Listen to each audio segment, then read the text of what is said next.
Hello, former Crusaders, and welcome to another one of our best of end of year episodes. This is most surprising for any of us who stuck around, who watched our most anticipated of 2025 and our most disappointing list of 2024.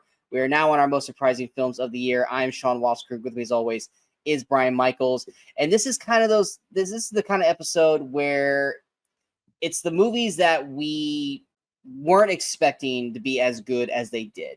These might be movies that just we were prepared to suck, and they overexceeded our expectations, or they were movies that we didn't even know existed and kind of just came out of nowhere and blew us away. Now, if they're really, really good, they're on our best of list, and they're not on this list. But there's a list for Brian. Brian likes to mix and match. I have no problem overlapping. Something can be a surprise and still make my best of list. Exactly. I try to keep them separated, which I think one of these, barring a movie that has not gotten released yet, this movie could be still on my best of list. But right now it is. So I am technically double dipping, but it could very well not be on my best of list by the time we hit the last movie of the year.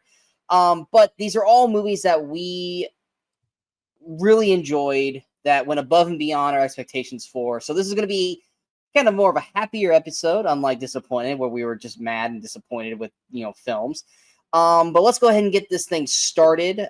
Brian, what was your most surprising, or not what was your most surprising, but what was one of your most surprising films? One of my most surprising films. It's actually, if you look it up, it's listed as 2022 film. That's just because of film festivals and stuff. It actually finally came out to people to be able to watch it this year.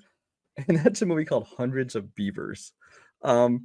This is a movie. It's a black and white film. It's basically, if you take silent films, plus Looney Tunes, plus like 8-bit video games, and put them in a blender, and this is what comes out. It's basically this. It's almost entirely like physical comedy. Charlie Chaplin, Buster Keaton, whatever kind of thing it is. It's made modern day, and it's basically this guy who's like a fur trapper or whatever, in the early times out in the West, and he's having these kind of these pesky beavers who are like coming after him and stuff, and it's all people dressed up in like beaver, like they're a mascot to a football game or something. It's clearly done on a super low budget, but it's so creative, and it's so imaginative, and it's so much fun, and it's so original that it just kind of jumped out at me. And the first time you watch it, you're watching it for about 10 minutes, you're like, what the fuck am I watching? But then the more you watch it, you're getting kind of pulled into it, and it is tons of fun, and it very much is kind of that Looney Tunes kind of slapsticky humor, things like that. But it's actually smarter than you think it is. My only thing about this movie is that I did have to watch it in like 30-minute segments, because it can get a little bit, almost kind of like monotonous and stuff. I mean, even though there's different things happening, it's kind of the same kind of tone through the whole movie. Much like if you just like sat down and watched, like 30 Looney Tunes cartoons in a row. Eventually kind of like, okay, we're kind of getting the same thing.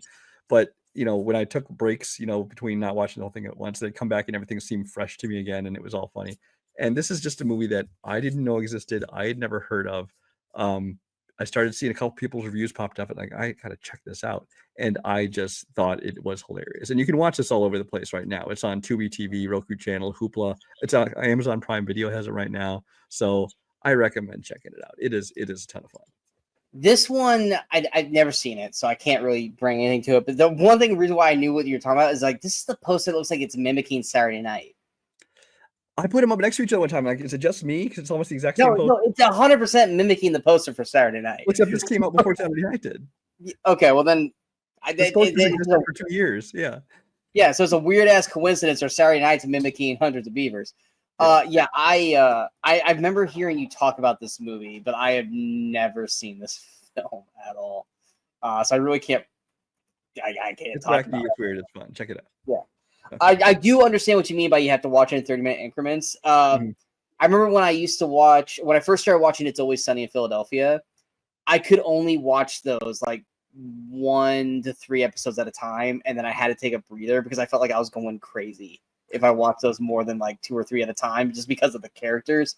So I get where you're coming from on that aspect. Yeah. What's your first? My first film is a film that I think it was on your list during half year. It may have dropped out, but I do know that you were surprised by this as much as I did, because we both fucking hated the trailer for this. And that is Love Lies Bleeding.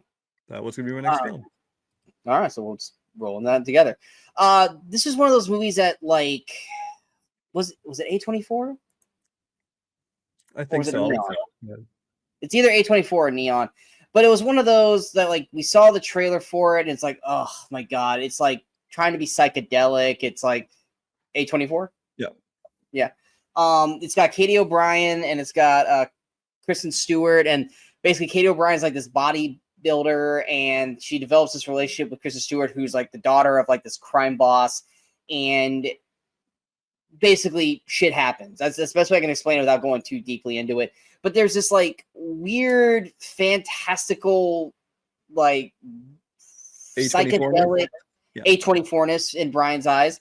That happens in like the last like 5 to 7 minutes of the movie. Like the movie, for the most part, stays pretty grounded through the whole film, except for like little things with Kristen Stewart, like dreaming about her dad, like that red like backlight shot with Ed Harris. But Ed Harris plays her dad.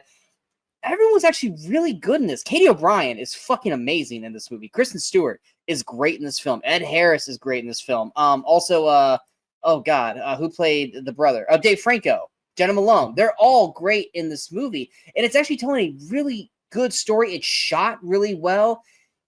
Everything about this film is great till the last 5 to 7 minutes when it decides to go off the rails in full A24 mode.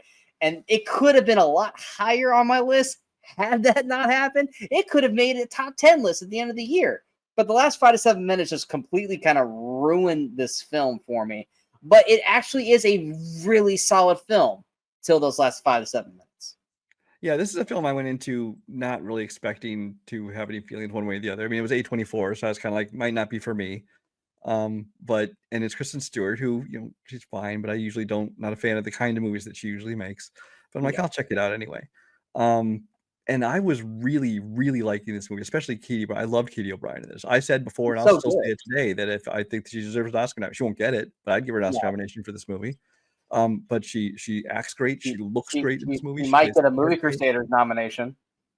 There you go. Yeah. But again, and that's exactly how I put it in my review. I said, I loved the first act of this movie. The second act, I liked, but a little bit less so. And then the third act, it went full A24 and almost made me dock it another half star because I was like, it just annoyed me that much. Because it's like, if they had anything fantastical in the rest of the movie to at least make it feel not so out of place, but it's not balance like, it out, boom. And it's not even like metaphorical. It's like, is this supposed to have really happened? What the hell is going on in this scene? It's like, is this a dream sequence? No, we just decided this is what happens. So I'm like, are they high on drugs? Are they in a dream sequence? Are they concussed? No. So this happened. Is this the Incredible Hulk? I have no fucking idea what happened, and then the movie just ends.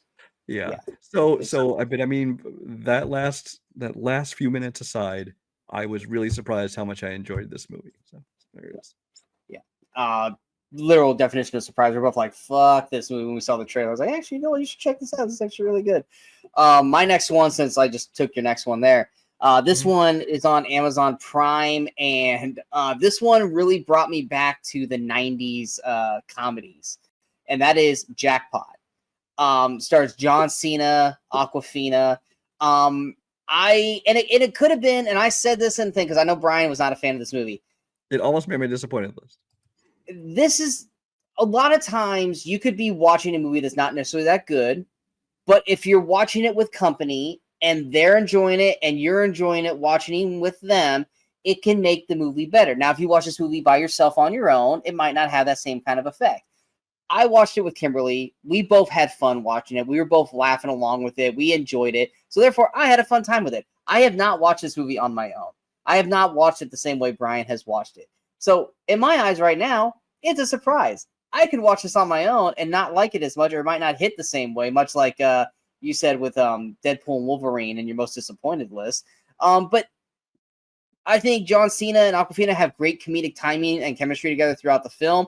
I think the action sequences are shot decently through the film. I'm not saying great, but decently. I think it brings like that 90s-esque like comedy where it's like so stupid that it's actually funny. It has that trope where in a lot of 90s films where it's like, oh, you met this weird dude for 5 minutes in like the first act of the film, and then at the third act, oh, here's every single person they ran through and these characters at the end of the film. They all just showed up at one place. It's like, oh, there's that guy and that guy and that guy.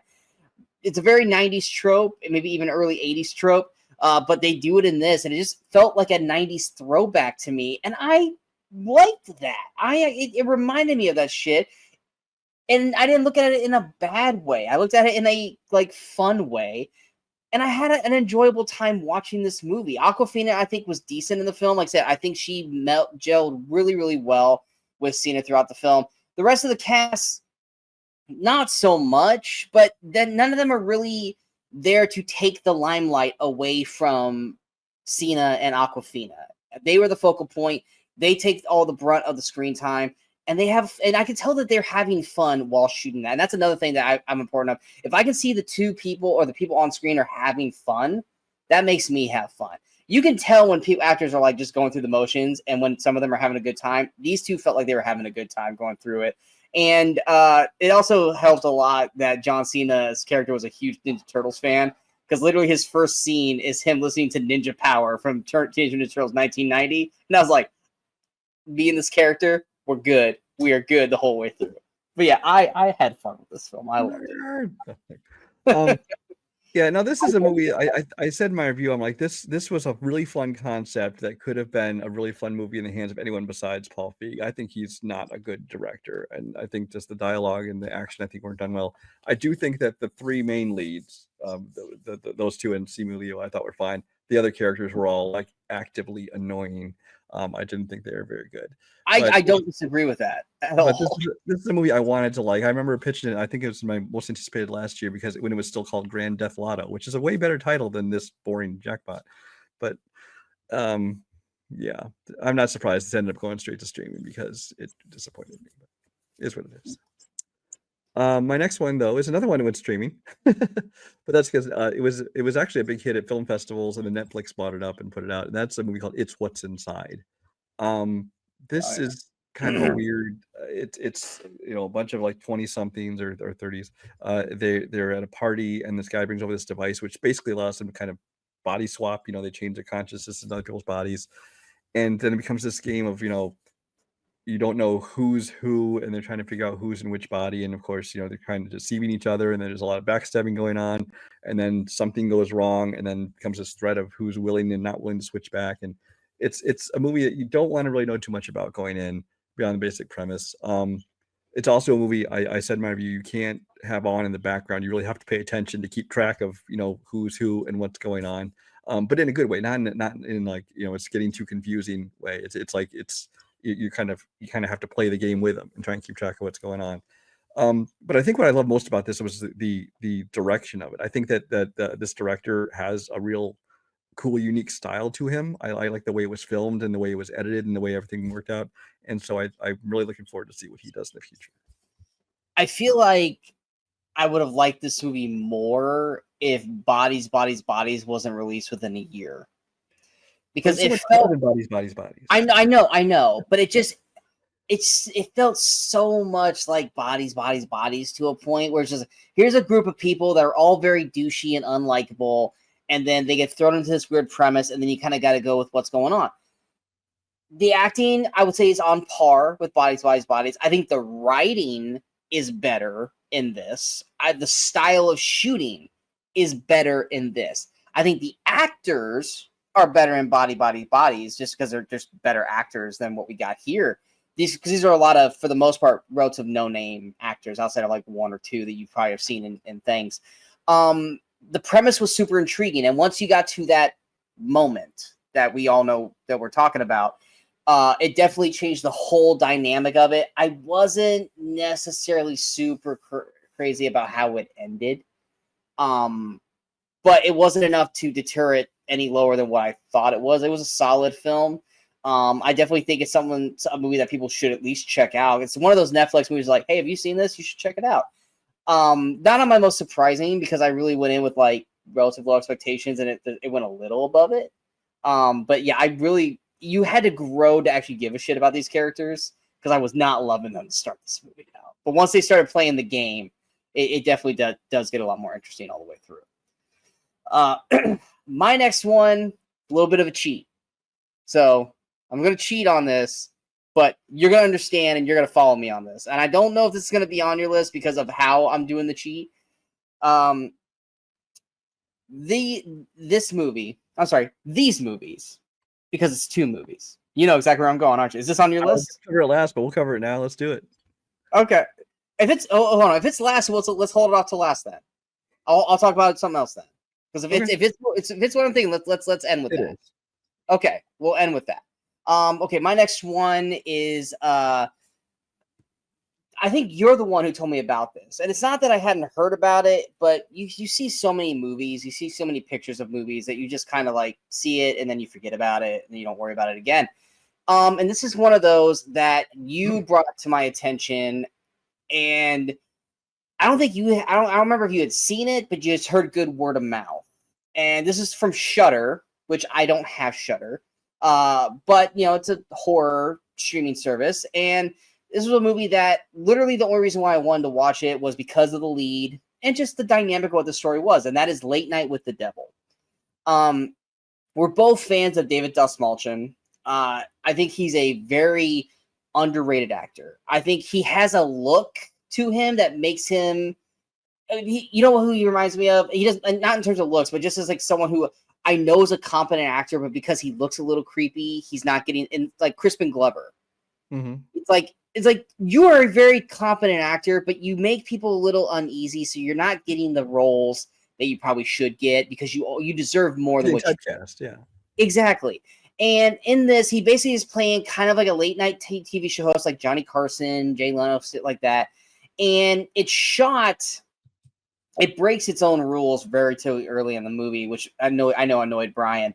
But it's kind of shot like here's a B-roll footage of like the night in question, and it's basically shooting this Halloween episode of this late night talk show, and he's bringing on like these like clairvoyant characters and all this kind of stuff because it's, you know, he's trying to, you know, go up against Johnny Carson in the ratings.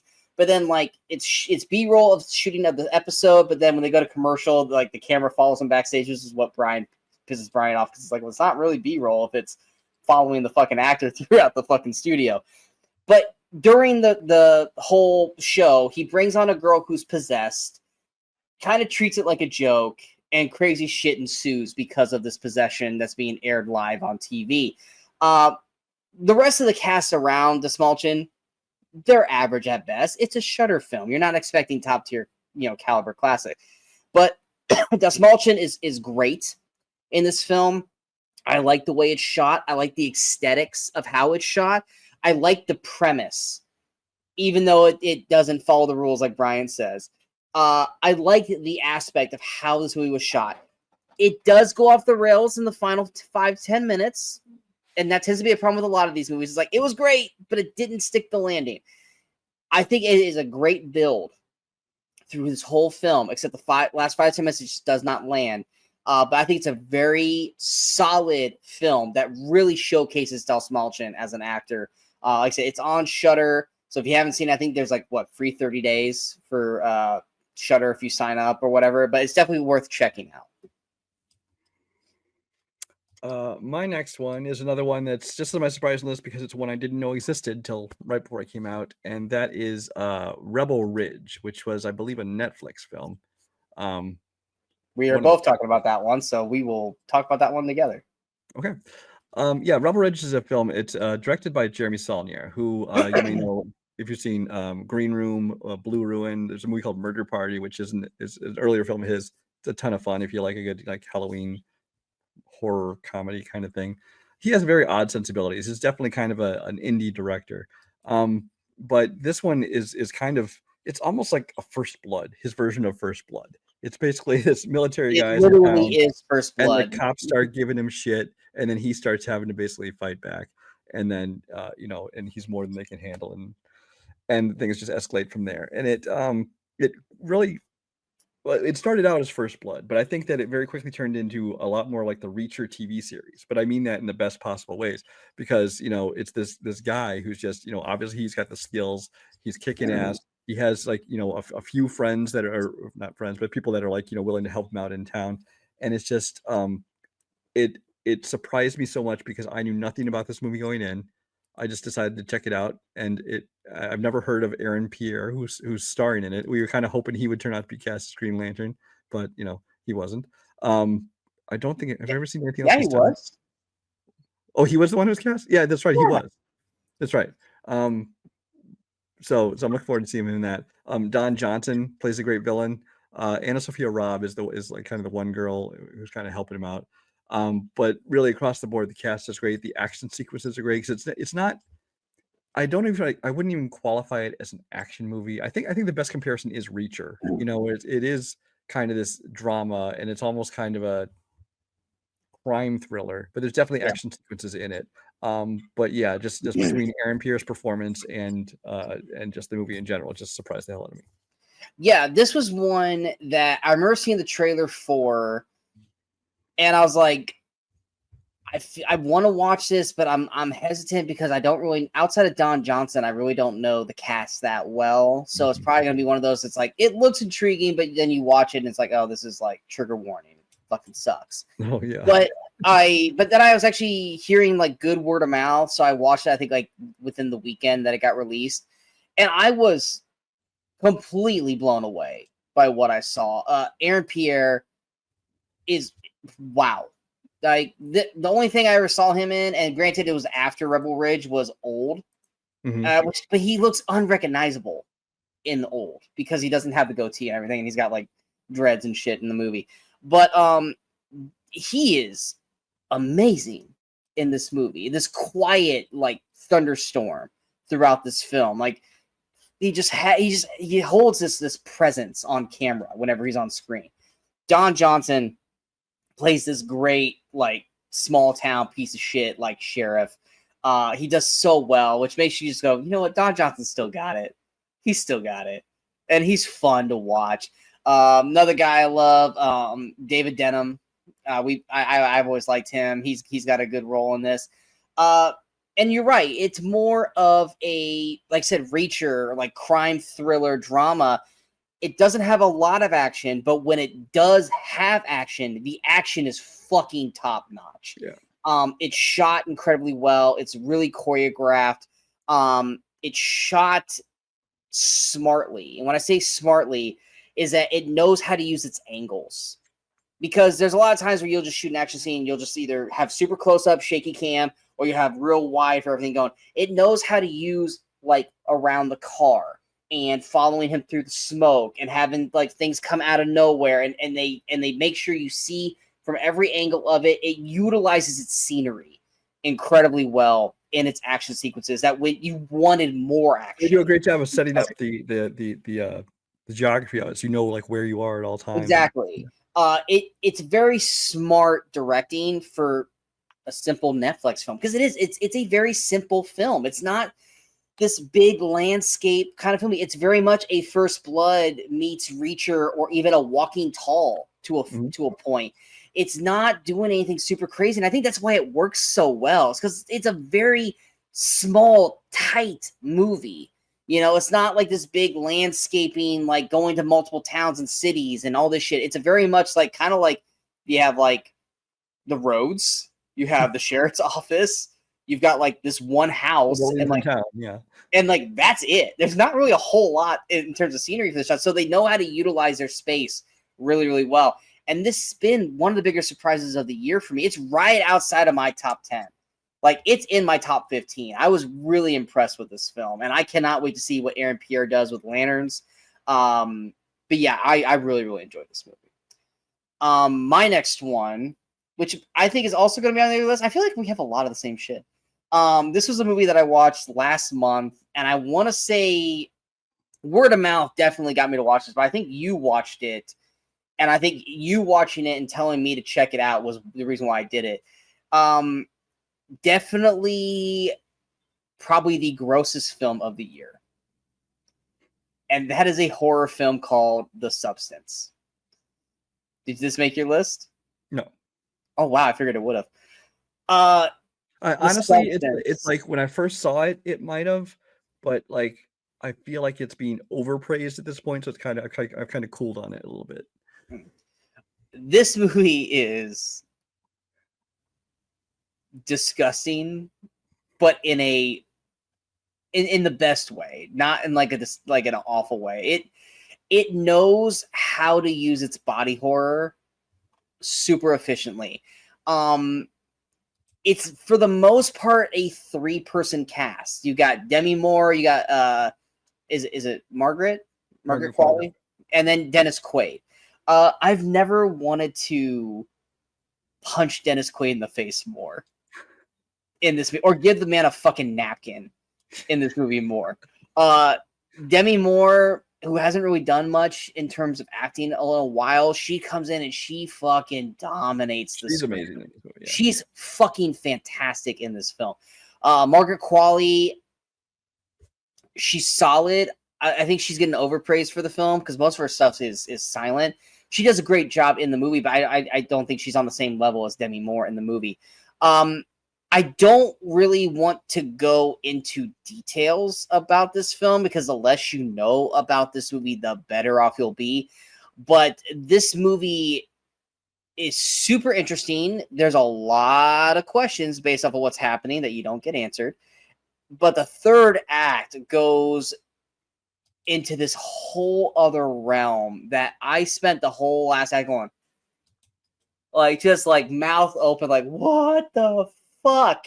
And that might, and like I said, and I said this in previous films, like, it went off the rails and it didn't work.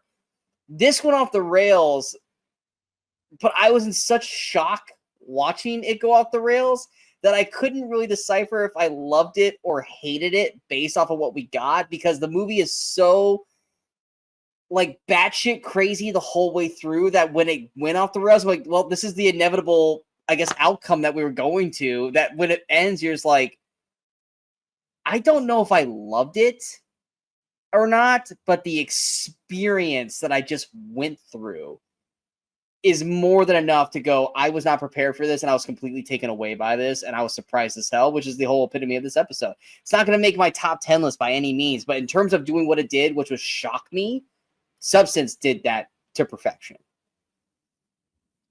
What was your next one? My next one, you'd be forgiven for thinking this is just some, crappy straight to VOD or Sci-Fi Channel movie, and it's a movie called The Invisible Raptor. Now, you hear that, and you think of all those Sci-Fi Channel movies where it's like, Super Anaconda versus Croco Raptor, whatever it is, all these cheaply made movies. This is a movie that is clearly made on a budget, which is why you make the Raptor invisible, because, hey, you just saved yourself a whole lot of money on special effects. But I think I said this is a movie that it knows what it wants to be, and this is what Sci-Fi Channel movies want to be, because it doesn't try to take itself seriously. It is absolutely a comedy first and foremost. It's a movie that's made clearly by fanboys, because throughout the entire movie there are references to everything. I mean obscure lines, not even like quotes, but like obscure lines from like E.T. and Jurassic Park and all kinds of other movies, especially Spielberg movies, because they really lean heavily on that. But you can tell it's made by people who like just love movies. It's a ton of fun. When you are able to kind of see some special effects being used, they actually aren't badly done. I mean, like I said, they're clearly done in a budget, but this is just a movie that, I would have looked at and assumed it was just some throwaway shit made for cable movie that I don't want to watch. But I heard from somebody that this was really funny, and I watched it, and I'm so glad I did, because I just had a ton of fun watching this. The only thing is I watched it alone. I would recommend watching it with a group of friends if you get a chance to, because I think this would be a ton of fun to watch with them. It doesn't have any real stars, and I think Sean Astin is in basically for like a scene or two, but I think that was just so they could put a name on the poster that people recognized. But yeah, this is a movie. It's not going to make my top 10 list. It's probably not going to make anybody's top 10 list. But if you're just looking for something that's fun and that's different than everything else that's out there, The Invisible Raptors. I didn't know this movie fucking existed. Okay, battle royale between these two. This or Tammy and the T-Rex? Oh, that's a great double feature right there. Yeah. That's a great double feature.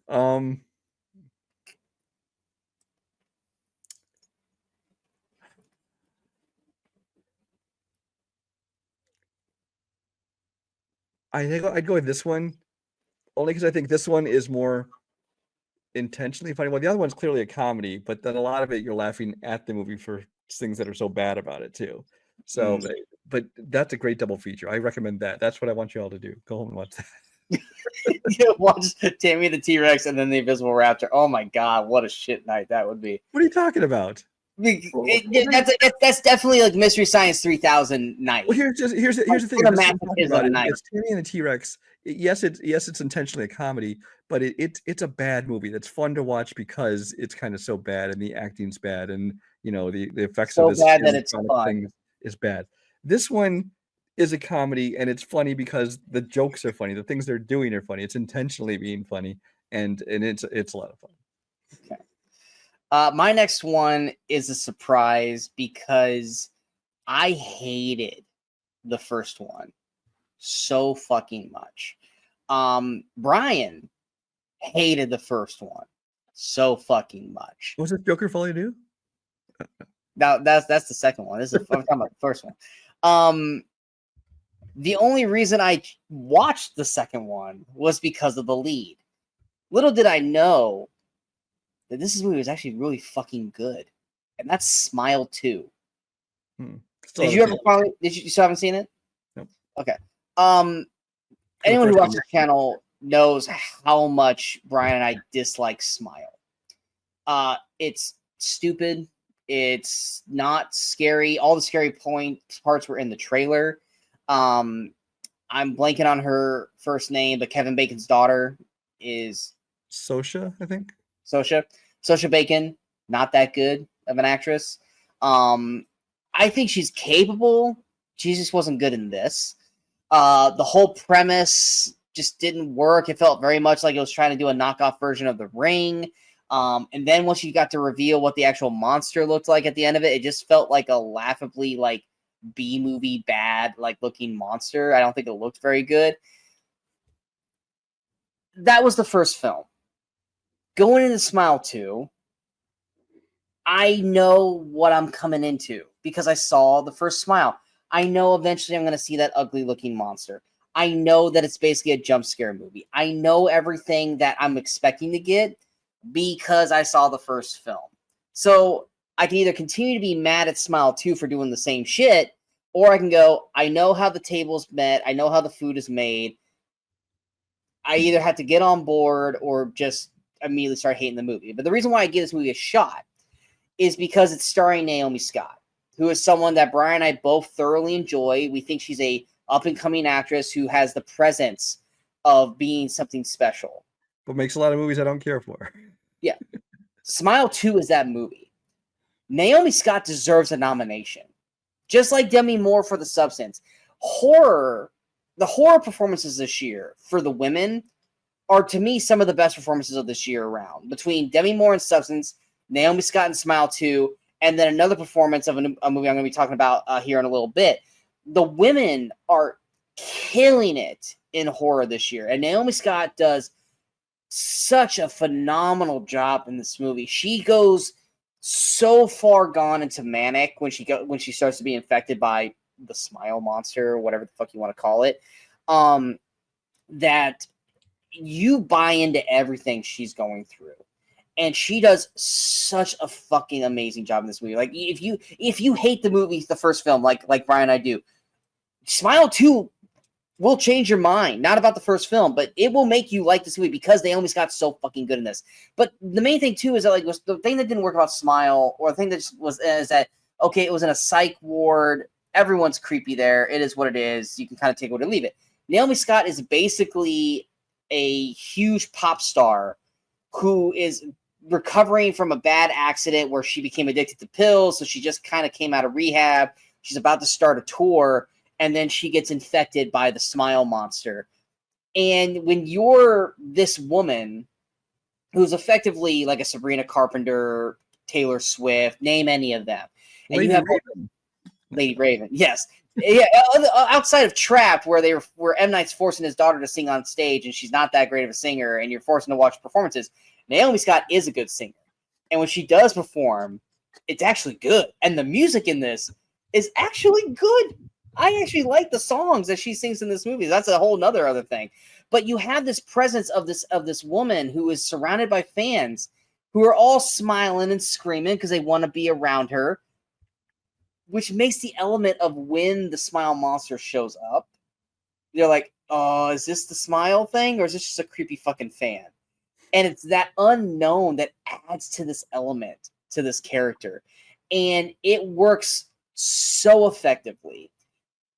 Does it go off the rails in the third act like the first film does? Yes, it does. But it also works better in this movie because of who her character is in the film. Does the inevitable ending, they're like, well, based off of where we're going, it has to end this way, and it fucking does. I don't know how they're going to make the third one work. I actually would love it if, I know they're going to make a third one, but I would love it if they didn't make a third one and they just left it open-ended like the second one did, because I think the unknown of where this is going to go off of how season part 2 ended is better than seeing what the third one is going to do. But with Naomi Scott's performance, Smile 2 is one of the best horror films of the year, hands down. Strong recommendation for everybody, even Brian, who I know hates the first film just like me. But everything, Smile had to walk so Smile 2 could run, and it's fucking winning the gold medal. It is so fucking good. But yeah, Smile 2, definitely must watch. What's your next one? My next one is another Netflix movie. This is one we knew was coming. Just took forever to finally come out, and that is Beverly Hills Cop. Excellent. Dumb title. Or Beverly Hills Cop 4 is the one we want to call it. Whatever you call it. So I was surprised by this simply because A, Beverly Hills Cop 3 kind of sucked, and B, Eddie Murphy hasn't been funny in a long time. He went off into his family phase where he was just making like family movies. Once in a while he'd pop up and make like a dramatic role like in Dreamgirls, or there's like one called Mr. Church and some other stuff. But really all his comedies he was making were all just family stuff, which a lot of these actors do. They go, oh, I want to make movies my kids can see. I get that, but we want the old Eddie back, this is what we want. So I went into this with really low expectations. I'm like, okay, they're finally making it, but I don't know why everybody's getting all excited, because it's just going to disappoint us like everything else does when it comes back after this long. And this came back, and it was actually very funny. I think that they had the tone just right. I think that they fit right in with the first two movies. I think that the look of the film is right, the action is right, the dialogue is right, the jokes are right, the music. I think the music they worked in, kind of some of it was kind of references back to the previous films like that. I thought that was all very well done. And I just really enjoyed this film, and maybe it's because I went in with low expectations. I still need to rewatch this at some point and see if I enjoy it just as much, knowing that I actually enjoyed it. But at least the one time I did watch it, going in with low expectations, this far exceeded what I expected it to be, because not only did it not suck, I thought it was actually a really solid film, and I enjoyed it. And I really hope that this means Eddie Murphy will, go on to make some more, not adult, but adult films and non-children's films. Rated R comedies. Yeah, rated R comedies. So, he popped up into like the Dolomite film and things like that. But then like the Coming to America sequel was a huge disappointment, which is part of the reason I went into this with low expectations. Like, well, if this is what we're gonna get for a sequel to something from 30 years ago, or whatever, then I'm not excited about it. But this one just surprised me. Again, it's not in my top 10 of the year or anything like that. But I had a blast watching it. Yeah, it's super fucking predictable. We knew who the bad guy was the first moment they're on screen. Yeah. But yeah, I loved the opening act to this movie. The whole Detroit part of the film. It made me want him to stay in Detroit. I would have loved it if it wasn't Beverly Hills Cop. If they just would have called it Axel Foley. You could call it Axel Foley had the other detectives come to Detroit for him. Exactly. And the whole movie would have stayed in Detroit. Because I'm sorry, the storyline we were getting in the first 15 minutes of the movie, that's the storyline that I wanted out of this movie. That was interesting. That was intriguing. And then he goes to Beverly Hills, and they just kind of go through the same shit, a little bit differently. But it's still enjoyable because we like Beverly Hills Cop. Joseph Gordon-Levitt, solid. Kevin Bacon, solid. Everyone's solid in the film, which just felt nice because it reminded us. I didn't find him very funny, but that's just me. What's that? I didn't find Bronson Pinchot's character very funny, but that's just me. You've never liked him. I love him. Maxwell, because I love that. I love his character, but I wish they would have stayed in Detroit because I want to see Axel. I get tired of the fish out of water Which at this point, he's not a fish out of water. He just hasn't been in that water in a while. Their water tank, yeah. Exactly. I would have liked to see, I want to see him in Detroit, stay in Detroit, and be the Axel Foley, that legend of Axel Foley that we see in the small little glimpses before he actually goes to Beverly Hills. Mm-hmm. But yeah, it was still very, very solid throughout. I enjoyed it for what it was. Yeah. My next one is another streamer. This one was on Max, and this was one that honestly, I have to thank Kimberly for watching it, because it's one of those that's like, I saw a trailer for it and I was like, oh, I like that actor. But then it's one of those like, you forget that it exists. And then it's like, oh yeah, that came out and I didn't even fucking remember. Nah, it's okay. I don't need to watch it. But we decided we were trying to figure out something to watch. So like, let's check this out. And I'm glad we did. And that is Caddo Lake on Max. It's, and the reason why I think we watch it is because it's based out of Louisiana, and so naturally that's where I'm at, and so it's like, oh yeah, they shot it in like, you know, Shreveport and all this kind of stuff, and let's see what it was like. And it stars Dylan O'Brien, who I love as an actor, and also Eliza Scaline and Lauren Ambrose, all very competent female actresses, and it's basically, I'll read the synopsis real quick because it's very hard to kind of like explain what it is. But basically, when an 8-year-old girl mysteriously vanishes on Caddo Lake, a series of past deaths and disappearances begin to link together, forever altering a broken family's history. It's very much a mystery. Now, when you kind of figure out what's happening, which if you watch the trailer, it kind of gives it away a little bit, it definitely opens this door. It's kind of almost, I want to say this is a Stephen King story. I want to say it's Stephen King, but it feels very Stephen King-esque to a point. But the mystery and the intrigue throughout, it's not Stephen King? Nope. No, it felt very Stephen King-esque. But it's produced by M. Night. Oh, fuck you. He didn't write it, though. He just produced it. I know. Which is why it was good. But M. Night Shyamalan Ding Dong. That's what Kimberly is calling him. But it's very well shot. It's well acted throughout. When we do get to the inevitable outcome of where everything's going, I was not prepared for it. And some people, usually Brian, is like, oh yeah, I figured that out right away. But I did not figure it out. And when we get the reveal of what's actually going on, I was blown away by it. And it went from like a solid like 3.5 to a full star up because of the reveal at the end of it. I think it's a very well done, very well put together film. But it's one of those that, like, had Kimberly not pointed it out, it would have been like, oh yeah, Dylan Bryan made that movie, but I never watched it. And this is something that I talk to people about. Like, you should check this movie out. I think it's a really well done film. Like I said, it's not going to be on people's top 10 lists by any means, but it is something worth checking out because I do think how it's layered and where they go and how they do certain things and how the story is structured throughout is really, really well done. I think I saw a trailer for this and I thought it was a series, so I never looked into it. So I'll have to watch this. It's just straight movie. Yeah. My next one is a movie from an actor I like, but whose movies for years have kind of become a little formulaic. And so I expected this to be another one of the same ones, and that is The Beekeeper. This just missed my list. Yeah. It was on there, and then I had to cut it, and it got cut out. So Jason Statham is one of those actors who can pump out a ton of films, and many of them are all essentially slight variations on the same thing. But he's a better Liam Neeson at being Liam Neeson. But he's still a ton of fun. The action is usually good, and he's got a great charisma to him and stuff like that. And then once in a while, he pops up in like big, high-profile blockbusters and stuff too. But in the meantime, he feeds himself by doing these smaller films. And so they come out with this movie called The Beekeeper. I'm like, I don't care about a fucking beekeeper. And it's like, it's just another place to put this character. He happens to be a beekeeper, and I watched the trailer for it. I'm like, it looks okay.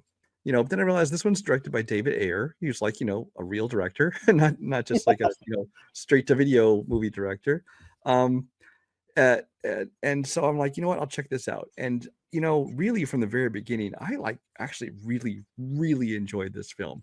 Jason Statham is kind of doing his thing, kind of at the top of his game. Josh Hutcherson, who I never liked in like the Twilight movie, or not Twilight, the Hunger Games movies like that.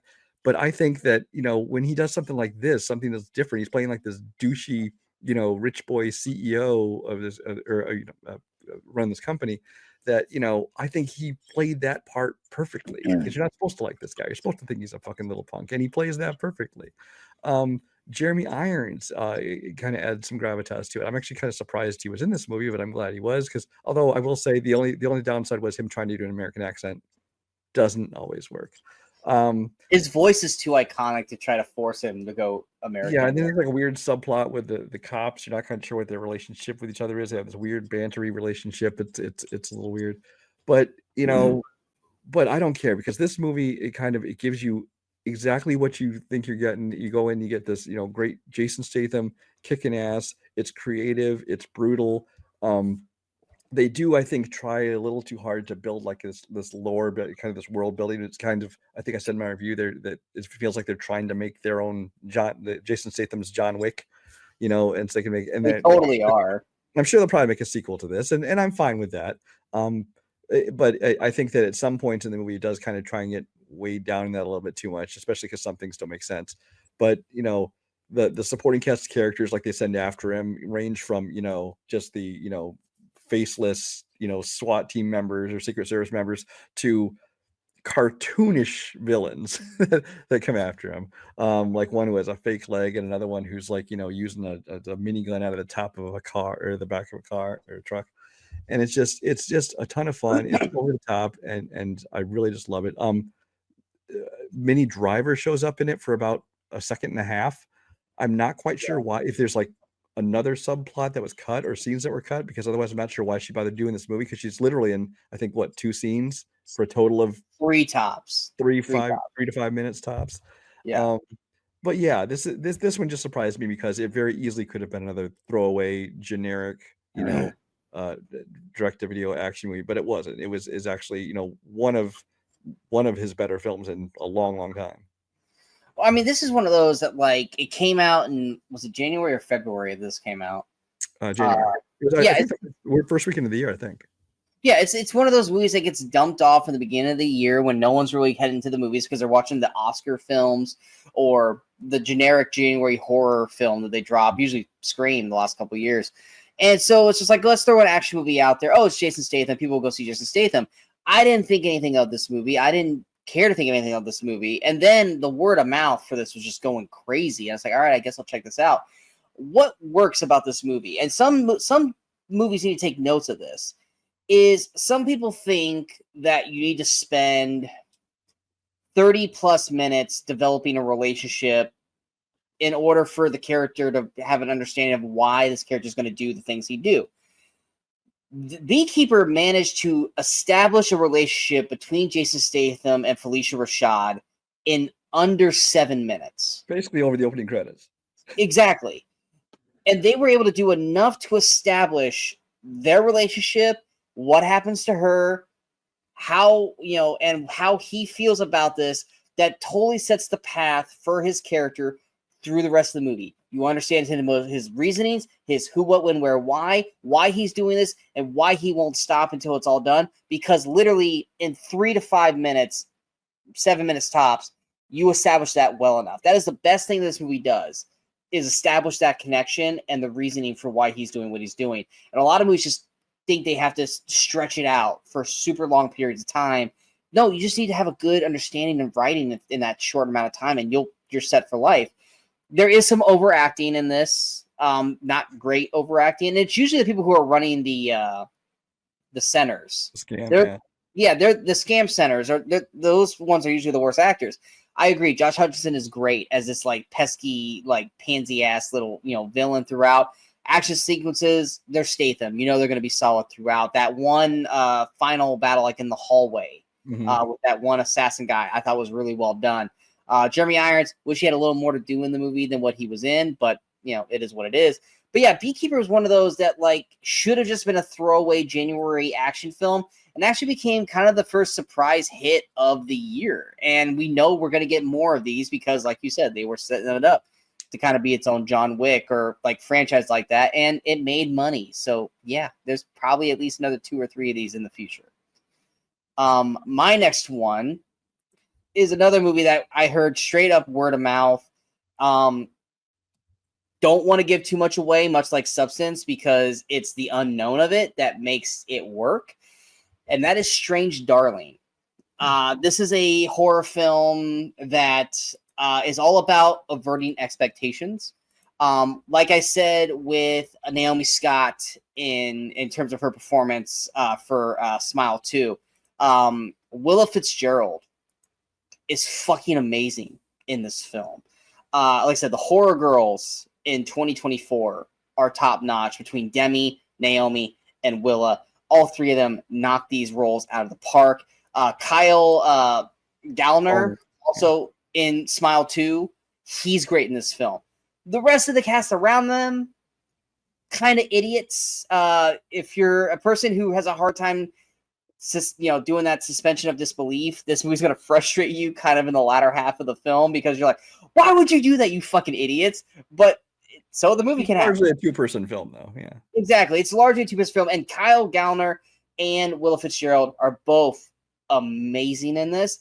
I love the way it's shot. They use a really smooth color palette in certain parts, like where they really emphasize the reds and the blues and the purple and everything like that. And then white out in certain areas. You don't really ever they kind of do it like in chapters, but they're out of order and out of sync. So you really are kind of you're developing the story as it's happening, but it's out of order. And then you kind of have to build around it. And I thought it was very utilized and a very well shot horror film. It's not something that was really released really big in theaters. So it's kind of one of the things like you had to find it. And once you did, you loved it. Did you ever actually end up seeing this? Yeah, I think I saw it before you. Okay, I remember. I just remember you didn't like it as much as me, or you never saw it. I couldn't remember. No, I liked it. I think it's one of those movies like people were like, calling it like, overpraising it. I felt I really liked it. I liked the 2 performances. I did find it a little bit predictable, where they were going with it from fairly early on, but it didn't ruin the movie for me. It's just one of those things that when people are like, oh my gosh, I was so surprised. I'm like, really? You weren't paying attention. Much like Substance, don't watch the trailer for this. Just go in with blind as you can be for this and the Substance. No, but especially Willa Fitzgerald, I thought she did a great job because the only thing I've seen her in was Reacher. I've never watched that. She was on the Scream series, right? Yeah, she's in the Scream series, and then Reacher is where I'm unless she was in a small role in something, I just didn't know who she was at the time. I think the only thing I've seen her on in Reacher, and this is such a different role for her, that I thought she did a phenomenal job. And this is another one of those where I think that this is a director who has like a unique style. So I'll be curious to watch where they go in the future. Yeah, I've got 2 left. Where are you at? I have 3 left. Is it 3 counting the last one as 2 or 3 counting the one? No, I have 2 movies and then the. Okay, so yeah, all right, yeah, your turn now. So, 2024, the world of animation has been a very successful year. You've had Inside Out, which everybody just loves. I never even bothered watching it because it's fine. Wild Robot, I thought was an excellent movie, but I think that one also gets a little bit overpraised, but I still enjoy that one as well. There's been lots, and then now like Sonic and Mufasa and things like this are coming out. So big year for animation. But the one that blew me away the most is a movie that came out of nowhere, had never heard of. It's a foreign film out of, I believe, Latvia, of all places. But it doesn't really matter. It's a foreign film because there's no talking in this movie at all. This is a movie called Flow. Flow is a movie that is basically about this cat that gets displaced during this great flood, and finds its way onto this boat. And then as the travels go on, they're kind of gathering more and more animals, kind of joining this kind of found family they put together. And they're obviously wary of each other at first, but then they work together and save each other, all these kind of things. But it's not your typical, it's not your talking animals cutesy movie with like zany comedy happening, things like that. This is just the animals act like animals. There's no speaking. Everything is done just in in looks and glances and gestures and in their motions, and it's basically like real life, just done in animation. But the animation in this movie is absolutely stunning. It's like the water and the leaves and everything look practically real. The actual animals themselves are done in more of like a painted, almost like a watercolor kind of look to it. So they aren't intended to look photoreal, but the animation is beautiful, and the movement of it just looks, it's so well done that this is, just from an animation standpoint, might be one of the best I've ever seen. And but then the story of it, as you're watching, even no dialogue, you're just watching basically a silent movie about these animals, their journey and their survival, and it just blew me away. And it's I'll tell you right now, this is going to be on my tops of the year list. I don't know exactly where it's going to be on that list, but it's easily my favorite animated film of the year. Yeah, I watched this recently because Brian was praising this. Visually, looks great. It does. I don't think it's the best ever, like he's claiming. I think Wild Robot looks better than this, but that's it. It's a apples to oranges kind of thing. Because it's hard to compare, because that one's like more of a cartoony kind of. Yeah, it's we're not trying to have a pissing contest here over it. But I thought it was very solid. Story's pretty basic, but it of course it's animals, and what kind of story can you really tell if there's no like talking through it? I thought it was fine. I didn't think it was as good as Brian thought it was, but I thought it was a very solid film. But I mean, is it better than as you mentioned, the Inside Out, the Wild Robot, stuff? Not in my eyes, but I definitely think this movie deserves come Oscar season a nomination. Absolutely, definitely. Whether it's foreign or whether it's actual animation, I do think Flo does deserve a nomination at some point. But yeah, sticking with animation, mine is an animated film, and this is where I am cheating. As of right now, this is in my top list of the year. Yes, Garfield. Whether it stays depends on another movie that still has to come out this year. This is a film that I was hesitant on, and then got immediately excited once the first trailer came out, and the movie did not disappoint me, and that is Transformers 1. This is, in my eyes, the best Transformers movie they've ever made. It's right up there with the animated film from the 80s. It captures that essence of what Transformers is supposed to be. The next closest one is probably like the first 10 minutes of Bumblebee, and or was it the first 10 minutes of Bumblebee? Yeah, that we loved. Yeah, it was first 10 minutes of Bumblebee. I love visually what they do with this film. I think we were all worried about Chris Hemsworth being Optimus Prime, but near the end of the film, you could see him like transforming literally his voice to sound like Peter Cullen. Because there were certain times I was like, wait, is that Peter Cullen or is that Hemsworth? Brian Tyree Henry as Megatron. Wow. He's not going to get the praise that he deserves, but his voice performance as Megatron in that movie, and watching the progression that he goes from where we have him to the end of the film, is amazing. Definitely. I mean, not that I didn't already respect Brian Tyree Henry already for his portrayals in other films, but this movie put him on a whole nother level for me. I thought he was phenomenal in this. Keegan-Michael Key as Bumblebee, hilarious in this film. Scarlett Johansson is solid through the film. I loved the story that we got with this, because every Transformers film, for the most part, has been the same. The robots are on Earth. They have to interact with humans, and they have to defend Earth from, the Decepticons. I blanked real quick. Where this movie is, no, we're on their planet. There are no humans. This is literally the story of how Optimus Prime and Megatron became Optimus Prime and Megatron. To the point where that wasn't even their names through the first, 3/4 of this film. They become Optimus Prime and Megatron by the end of the movie. I loved how the story was done. It's got great humor. It's got great action. Looks beautiful. Fantastic voice casting. I hope to God they continue with this as a series. I want to see more from this world. I want to see the actual Battle of Cybertron done with these characters, with this voice cast. They let this movie went dark because that was Brian's main worry when it first came out. I was like, this looks too kiddie for me. This is not kiddie. This hits levels of darkness that like Star Wars Clone Wars has. Like there are people literally getting ripped to shreds. Granted, they're robots, so it's safe to do that. But they hit these levels. I'm like, oh, this is not a kid's film. Like kids can watch this, but this is going some dark places, and I fucking loved it.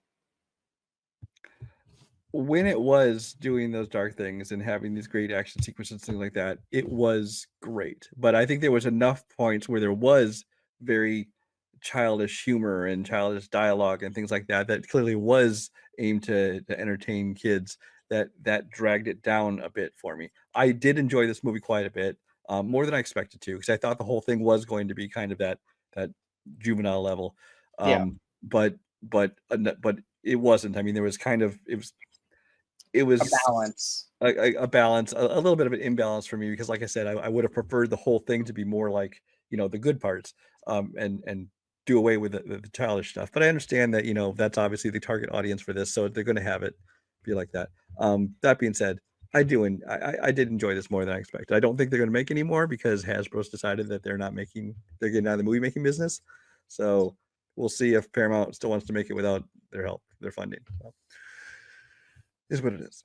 All right. My last one before our combined one is a movie I won't talk a whole lot about because I will be talking about this in our best of video. And that's Saturday Night. Saturday Night's a movie that I don't remember hearing that this movie was being made, or I think maybe I had heard about it a long time ago, maybe heard one or two castings and then just forgot about it.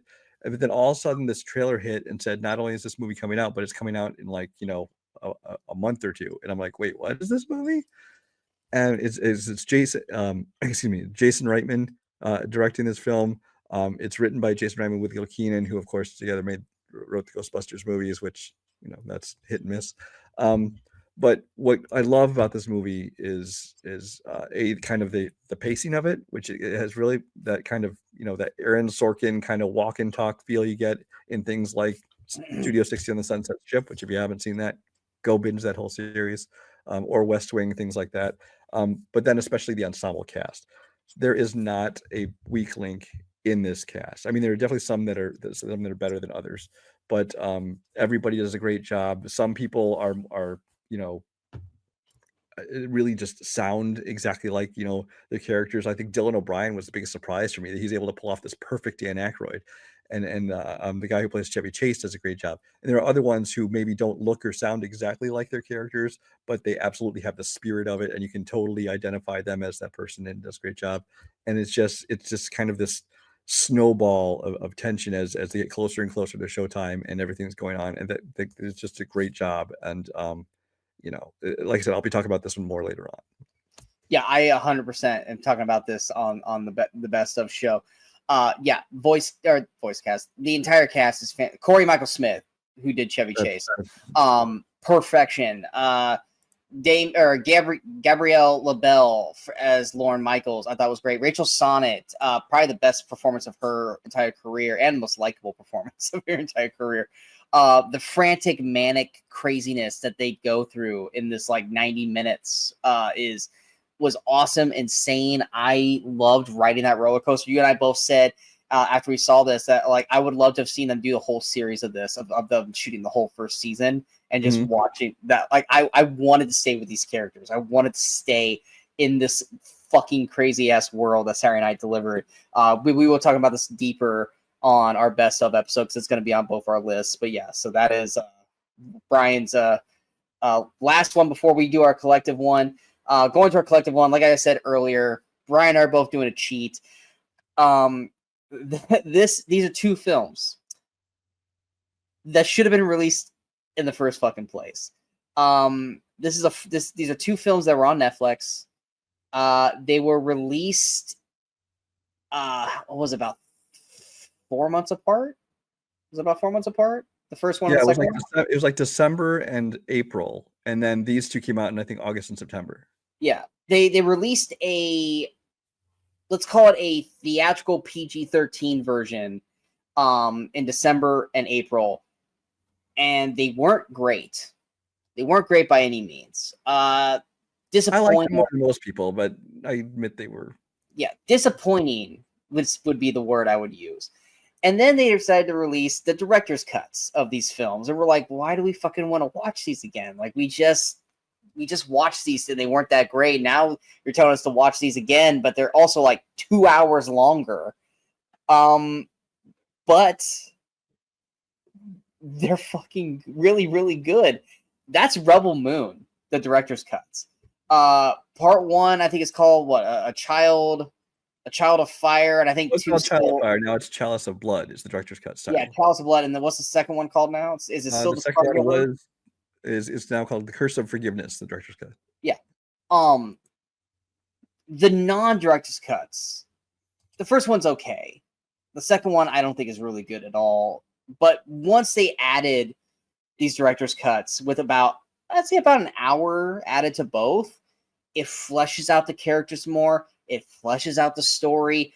Definitely a lot more nudity. And just overall took these two movies that, at least in my eyes, not in Brian's, that were so damningly disappointing and somehow made me actually like them by the end of the day, which also just angers the fuck out of me and Brian, because there's so many people who won't watch these because they watched the first ones. And they're in the same mindset that I was in. I was like, why am I going to waste my time watching these again when I didn't like them the first time? Go out of your way to do it, everybody. The director's cuts are actually great. I don't know why Netflix decided they needed to do this and why they forced Zack Snyder to do this, but the director's cuts are the way to go. I remember after the second one ended, and they're like, oh, they're building this into a franchise. I'm like, no one fucking wants to see that. No one wants to see a third or fourth film of this. After watching the director's cuts, I am so fucking there to watch the continuation of this franchise as long as it's the R-rated cuts of these films. I did not think I'd had this turnaround. If you're going to tell me at the beginning of the year, like, hey, you remember, did you like Rebel Moon? No. Well, you're not going to like the second one, but don't worry. They're going to come out with the director's cuts mid-year, and you're going to be praising them by the end of the year. Be like, no, that's not going to happen. It'd be nice, but it's not. You hear about the Snyder fanboys, and you just hate those people because they're like, oh, you can't move on with DC because we need to bring back the Snyderverse, and it's like, so you almost feel dirty, so saying, no, really, we should go back and watch these Zack Snyder movies. But I'm not one of them, I swear. These are the only versions anyone should ever watch of these, because I mean, when you watch, but if you have watched the first ones and then you watch these, you realize just how much those films were just completely chopped up and pieces. Yeah, it feels like it's just kind of showing a sampler of like scenes from this cut, because it's like it almost has no flow to it. It's badly edited and stuff, and a lot of people assume the director's cut, it's R-rated, so they're going to add blood and they're going to add some boobs and stuff like that. And yes, there are those things, but it does not feel out of place. It just feels like a full R-rated movie instead of something that's been neutered.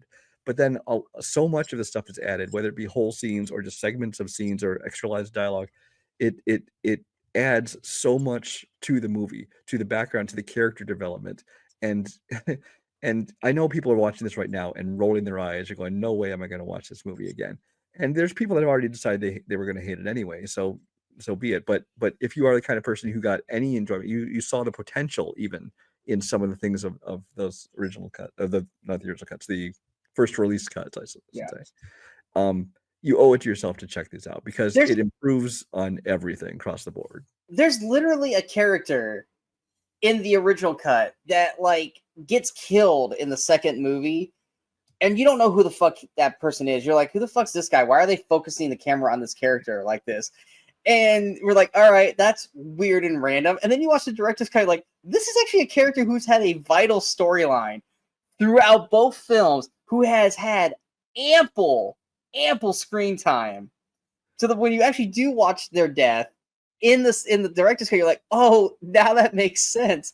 And you're like, why did they cut that person's character out of the original cut? And if they were going to cut it, why also leave his death in there? Because it's like, you focus on, like, why are we focusing on this person? Like, why is this important? You watch the director's cut, it makes sense. it's just the logistics behind what they cut and what they chose to not like to keep in and not keep in the OG cuts compared to the director's cuts. Someone needs to be fired because it made no sense. We could have cut this better. I think millions of people could have cut this better than what they chose to cut. And it's a huge disservice to Zack Snyder, to this cast, to this supposed franchise that they're trying to create because of what they did. And I hope to God, if they do make a continuation to this, which I know they all want to do, that Zack Snyder will go, fuck you, we're not doing this. And if we are going to do this, we're doing the director's cuts first, and we'll release the other ones later. Or just don't do another version of it. Just release the... Well, yeah, but if it's part of his contract that they have, then just at least the director's cuts first. Or just say, look, the director's cuts, these are dropping here like in March. The director's cuts are going to come out in September. Just wait till September, which is what we're going to probably do, hopefully do next time, is that if 3 does come out, it's like, okay, it's dropping in February, but the director's cut's dropping in October. I'm going to do the best I can to fucking not watch anything until the director cut comes out in October. But yeah, Rebel Moon has done a complete 180 for me. I mean, you guys can go back and watch my review of Scargiver earlier in the year and me just ripping this movie to fucking pieces. And now I'm like, please watch it, guys. Please watch it. I remember I had already watched it. I told and you're like, is it better? I'm like, oh yeah, it's so much better, so much improved. And you're kind of like, really? You're trying to get me to watch it again. You're fucking with me. Kimberly's doing that to me right now. She's like, why do I have to watch these? I go, because they are so much better with the director's cut. She's how much better? I go, like a full star to star and a half better than what they were. I go, trust me. I was like, they're longer, but they're worth it. And now it's like to the point where it's like, I've built it up too high.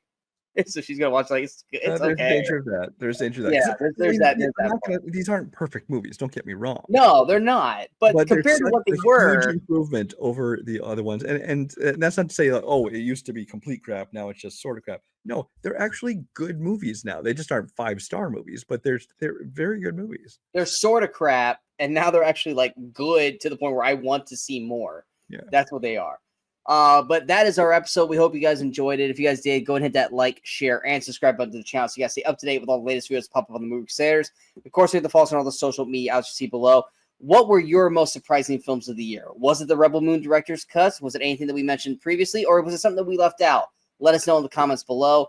Out right now, we have a very Movie Crusaders Christmas where Brian and I are going over different Christmas categories and picking the best films for those categories or characters for those categories. That's out, as well as our most anticipated films of 2025, where we go over 45 different films that are coming out in 2025 that we are excited for, as well as our most disappointed films of 2024. Next, we have the best and the worst films of 2024. We are going through the films that we loved. Some of them were mentioned in this video already, and some of the worst films of the year. It's always fun having these talks. Brian's already warned me that there's going to be things that's going to upset me. It might have been the most disappointing because he had, fucking Deadpool and Wicked on that list. But those are what's coming up. The Movie Crusaders Awards, they'll be out sometime later in the month, as well as the reviews for everything coming out in 2025. And we hope you guys stick around for that. But until next time, in case we don't see you, we are the Movie Crusaders. I'm Sean Wascrew. That's Brian Michaels. And until next time, go watch some movies. Go have some fun.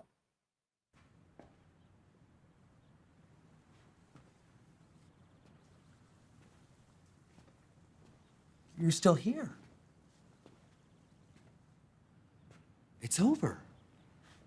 Go home.